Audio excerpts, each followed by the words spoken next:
ذرا اس آیت پر اب نگاہ کو مرتکز کیجئے، انسان کا خسارہ کیا ہے؟ دیکھیے، سب سے پہلے میں آپ کی توجہ دلاؤں گا، ذرا آنکھیں کھول کر قلب حساس کے ساتھ نوع انسانی کا مشاہدہ کیجئے۔ کیسے کیسے دکھ، کتنی تکلیفیں، کتنی محنت، کتنی مشقت ہے جو ہر انسان کا مقدر۔ قرآن مجید میں ایک مکمل سورت ہے، سورت البلد، اس میں اللہ تعالیٰ نے متعدد قسمیں کھا کر ایک بات کہی، لا اقسم بہذا البلد وانت حل بہذا البلد ووالد وما ولد لقد خلقنا الانسان فی کبد۔ ہم نے انسان کو مشقت ہی میں پیدا کیا، یہ مشقت ہر انسان کا مقدر ہے۔ لوگ گھروں کو چھوڑ کر آئے ہوئے ہیں، کہاں کہاں انسان جاتا ہے، یہ اس دنیا میں محنت اور مشقت۔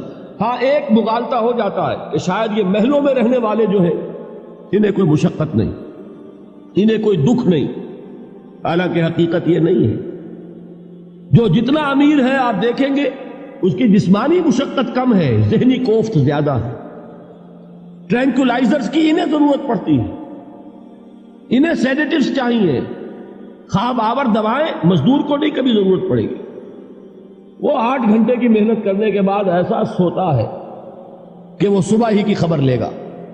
اور یہ وہ لوگ ہیں کہ جن کو ہپنوٹکس، خواب آور دوائیاں، سیڈیٹیوز، مسکن ادویات، یہ سارا لیبلیم اور یہ ویلیم اور یہ فلاں اور یہ فلاں، یہ کہاں جاتے ہیں؟ ذہنی سکون اور اطمینان انسان کو حاصل نہیں۔ کسی کی جسمانی مشقت ہے، کسی کی ذہنی مشقت۔ میں آپ کو یاد دلانا چاہتا ہوں مہاتما گوتم بدھ کا معاملہ۔ 30 برس کی عمر میں کپل وستو کا شہزادہ محل کو چھوڑ کر نکل گیا، جوان بیوی کو سوتا ہوا چھوڑ کر گیا، شیر خوار بچے کو چھوڑ کر گیا۔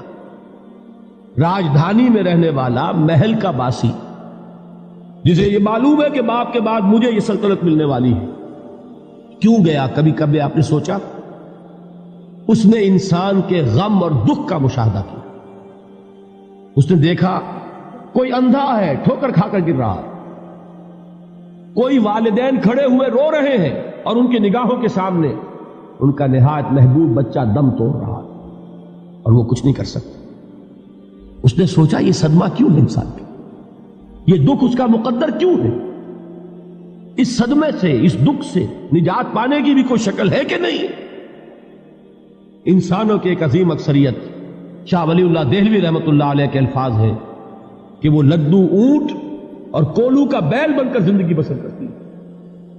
جو 8 گھنٹے تک اینٹیں ڈھو رہا ہو، اس شخص کا تصور کیجیے آپ، وہ واقعی انسان ہے یا حیوان بن گیا ہے؟ اور 8 گھنٹے کی اس محنت کے بعد بھی ہو سکتا ہے کہ 2 وقت کی روٹی اسے پوری نہ ملے۔ اور یہ تو ہو سکتا ہے، نہیں ہوتا ہے کہ اگر بچہ بیمار پڑ گیا ہے تو شاید کوئی برتن بیچے بغیر اس کی دوا کا سامان نہ کر سکے۔ ایسا شخص کتنے بوجھوں تلا دبا ہوا ہے، کتنی مشقت کے اندر پسا ہوا ہے۔ لدو اونٹ اور کولو کا بیل انسانوں کی عظیم اکثریت کی سطح پر زندگی بسر کرتی ہے۔ لیکن آپ کو معلوم ہے کہ کولو کے بیل کے لیے مشقت ہی مشقت ہے، اس کے احساسات یہ نہیں ہیں جو کہ ان سے انسان کو جو صدمہ پہنچتا ہے۔ ایک بیل کو اس سے کوئی غرض نہیں کہ اس کا کوئی بچہ بھی تھا کہ نہیں تھا، اس کو کوئی بخار ہوا ہے یا کیا ہوا ہے، اس صدمے سے وہ بیل بچا ہوا ہے۔ گھوڑے کو کوئی پتہ نہیں کہ میرا بھی کوئی اولاد میری ہے یا نہیں ہے، اور مجھے اس کا کوئی صدمہ ہے یا دکھ ہے، کوئی پتہ نہیں۔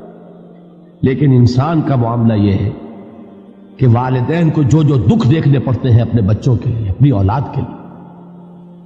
رات کی نیند ہے حرام ہے اس لیے کہ بچہ بخار میں تپ رہا ہے یا درد سے تڑپ رہا ہے، لہذا نہ ماں سو سکتی ہے نہ باپ سو سکتا۔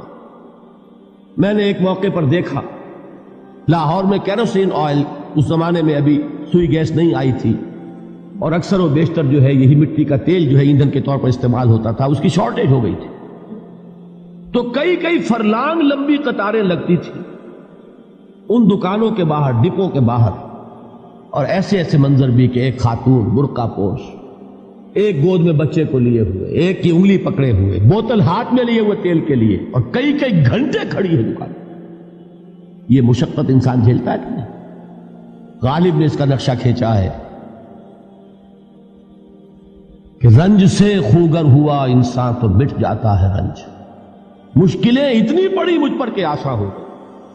ہم بھول جاتے ہیں، ورنہ واقعہ یہ کہ قلب حساس ہو اگر اور قید حیات و بند غم اصل میں دونوں ایک ہیں. موت سے پہلے آدمی غم سے نجات پائے کیوں. اچھا یہ تو ہوا لقد خلقنا الانسان فی کبد. حیوانات کا معاملہ ایک اور اعتبار سے آسان ہے. ان سے کوئی محاسبہ بھی ہے کیا؟ کوئی جواب دہی بھی ہے؟ کوئی ان کو اللہ کے حضور میں کھڑے ہو کر اپنے اعمال کا حساب بھی دینا؟ نہیں. انسان کی یہ ٹریجڈی ہے، یہ المیہ ہے انسان. اس کو بھی قرآن مجید کی ایک سورت میں قسمیں کھا کر اذا السماء انشقت، اس کے بعد کیا فرمایا؟ یا ایھا الانسان انک کادح الی ربک کدحا فملاقیہ. اے انسان، تیرا المیہ، تیری ٹریجڈی اس سے کہیں بڑھ کر ہے. تجھے صدمے پر صدمے جھیلتے ہوئے، مشقت پر مشقت برداشت کرتے ہوئے ایک روز اپنے رب کے حضور میں بھی کھڑا ہوگا، جواب دہی بھی کرنی. اس دن کے حساب سے، اس دن کے احساس سے جو بڑے بڑے ہماری امت کے عظیم جو گلے سرسبد ہیں، ان کا یہ حال آپ نے پڑھا ہوگا. حضرت ابوبکر صدیق رضی اللہ تعالی عنہ وہ ایک عجیب کیف کے عالم میں فرمایا کرتے تھے، کاش میں درختوں پر چہچہاتی ہوئی چڑیا ہوتا جس سے حساب کتاب نہیں ہوگا. کاش کہ میں گھاس کا تنکا ہوتا جو آج ہے اور کل آگ میں جلا دیا جاتا، ختم ہو جاتا. اس سے محاسبہ کوئی نہیں. وہ جس کے احساس سے کہ حضرت عمر جو ہے اپنے انتقال کے وقت سخت بے چین تھے. ان کے بیٹے حضرت عبداللہ ابن عمر رضی اللہ تعالی عنہما نے ان کا سر جو ہے وہ اپنے زانوں پر رکھ لیا تو کہا نیچے ڈال دو. ایک عجیب بے کلی اور بے چینی. انہوں نے کہا ابا جان آپ کیوں پریشان ہیں؟ آپ تو عشرہ مبشرہ میں سے ہیں. آپ کو تو اللہ تعالیٰ نے جنت کی بشارت حضور کے ذریعے سے اس دنیا میں دی. حضرت عمر فرماتے ہیں کہ خدا کی قسم اگر قیامت کے دن عمر برابر سرابر پر چھوٹ گیا تو بہت بڑی کامیابی تصور. یہ احساس جن کو ہوتا ہے. حضرت علی کا حال کیا ہوتا ہے؟ ابھی جو آپ نے حافظ صاحب سے سنا یہ حضرت علی کا معاملہ ہے کہ ایک تیر پیوست ہو گیا تھا، کسی طرح نکل نہیں رہا تھا. حضرت علی نے فرمایا کہ اچھا چھوڑو مجھے، میں نماز کی نیت باندھتا ہوں. نماز کی نیت پڑھتے تھے تو لرزتے تھے، کانپتے تھے. کس کے سامنے کھڑا ہوں اور کس کے سامنے مجھے ایک دن جواب دہی کے لیے کھڑا ہونا ہوگا. لن تزولا قدم ابن آدم، حضور نے خبر دی ہے ابن آدم کے قدم ہل نہیں سکیں گے. جیسے مجرم کھڑا ہوتا ہے کٹہرے کے اندر، اس کٹہرے میں سے ہل نہیں سکو گے حتی یسأل عن خمس، جب تک کہ 5 چیزوں کا حساب نہ لے لیا جائے. وہ 5 چیزیں کیا ہیں؟ کان کھول کر سنیے. عن عمرہ فیما افناہ، عمر کا حساب دو. یہ 80 برس اور 70 برس ہم نے تمہیں دنیا میں دیے، کہاں ضائع کیے. وعن شبابہ فیما ابلاہ، اور خاص طور پر جوانی کا دور، امنگوں کے دن، ولولے ہوتے ہیں، قوت ہوتی ہے، توانائی ہوتی ہے، آدمی چلتے ہوئے زمین پر پاؤں مارتا ہے، قوت جو ہے وہ اپنا اظہار چاہتی ہے. یہ جوانی کہاں گلائی؟ حساب دو، ایک ایک لمحے کا حساب دو. وَعَن مَالِهِ مِنْ أَيْنَ اكْتَسَبَهُ وَفِيمَا أَنْفَقَهُ، ایک ایک پائی کا حساب دو. مال کا کہاں سے کمایا تھا، حلال سے کہ حرام سے، اور کہاں خرچ کیا تھا، گل چھروں میں، عیاشیوں میں، یا نیکی کے کاموں میں، ادائے حقوق اللہ کے دین کے لیے. 4 سوال ہو گئے. 2 زندگی کے بارے میں، ایک زندگی پوری بحیثیت مجموعی کہاں کس کام میں لگائی، اور خاص طور پر شباب کا دور کہاں لگایا. 2 سوال مال کے بارے میں، کمایا کہاں سے، حلال سے کہ حرام سے، جائز سے کہ ناجائز سے، خرچ کہاں کیا. اور آخری سوال وَعَمَّا عَمِلَ فِيمَا عَلِمَ، جو علم حاصل کیا تھا اس میں عمل کتنا کیا. علم کے انبار لگاتے چلے گئے اور عمل کے آغاز کی بھی نوبت نہ آئی. یہ علم جو ہے یہ اس روز سب سے بڑا وبال بن جائے گا. انسان اتنا علم اور عمل کچھ نہیں، بجائے کہ کریڈٹ کا ذریعہ بنے یہ الٹا ڈیبٹ کا کھاتا بن جائے.